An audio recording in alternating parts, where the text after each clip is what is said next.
Hi, this is Karen McKee with another video about scientific writing.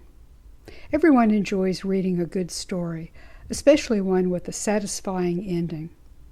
In contrast, a story that ends abruptly is jarring for readers and leaves them confused about what happened. The same is true for a scientific paper that doesn't wrap things up in a satisfying manner. In a journal article, the ending might be a single sentence, a paragraph, or a brief section. Thus, the ending may vary depending on the paper, the journal, and what's traditional for the field of study. Whatever the length of your ending, you want it to be good, since those are the last words the reader will see. In this video, I'm going to draw on narrative techniques to show how to improve the ending of a scientific paper. Let's first think about what constitutes a good ending in a story. A good ending is both believable and satisfying for the reader.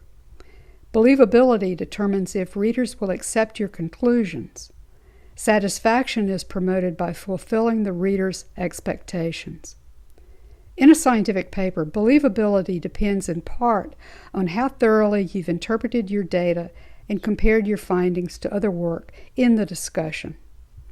If you set forth an unbiased and in-depth discussion and pointed out the limitations of your study, then the reader will be more likely to accept your concluding statements.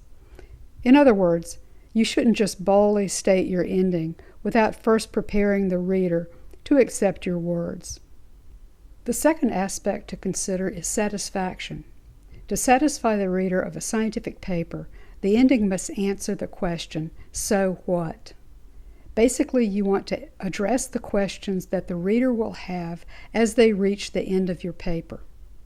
Why is this finding important? Why should I care? What are the broader implications of this finding? Here are some specific ways to end a paper. Close the circle. In this ending, the author links back to a statement, question, or hypothesis posed in the introduction.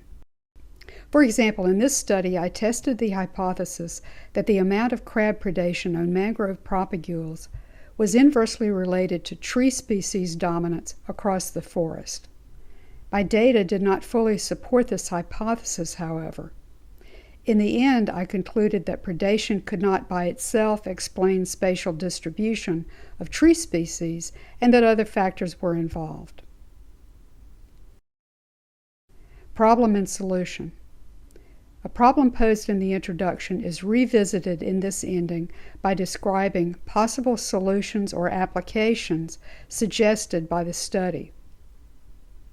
In this study, we examine the problem of how to restore degraded salt marshes. The paper concluded by describing the factors necessary for successful restoration and what this meant for proposed plans to rehabilitate these wetlands. Reconciliation. Some studies fail to provide a clear-cut answer, or they may produce results contrary to previous work. In this ending, the author attempts to reconcile conflicting data or ideas by offering some reasons for the discrepancy.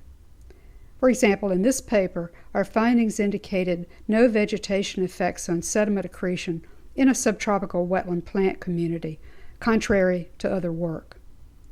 The paper's ending suggested a couple of reasons for differences among studies, such as site-specific differences in physical factors affecting sedimentation. Look to the future. When a study provides a definitive answer to a question, the author might end the paper by describing how that information might be applied. For example, in this paper, we found that herbaceous plants facilitated recruitment of mangrove tree seedlings in a clear-cut forest.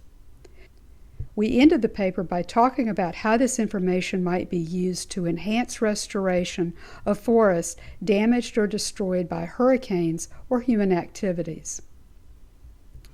Well, those are just a few ways to write a believable and satisfying ending to a scientific paper. To do this successfully requires the author to think deeply about their results and what they mean.